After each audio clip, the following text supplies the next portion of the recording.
రేవంత్ రెడ్డి గారి యొక్క ఆధ్వర్యంలో విద్యకు అత్యంత ప్రాధాన్యత కల్పించినప్పుడే ఒక మంచి ఉత్తీర్ణత శాతం వస్తుందని చెప్పి వారు కూడా ప్రతి గ్రామంలో కూడా ఈ యొక్క వసతులు మౌలిక వసతులు కల్పించాలి, విద్యార్థులకు మంచి నాణ్యత కలిగిన విద్యను అందించాలి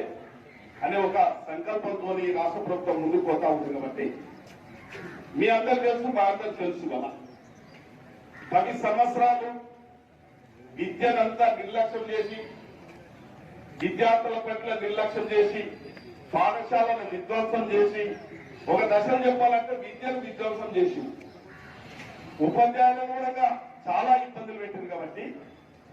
ఈ ప్రభుత్వం వచ్చిన తర్వాత మొట్టమొదట మన గురువులు, ఉపాధ్యాయులు, ఉపాధ్యాయులకు ఒక మంచి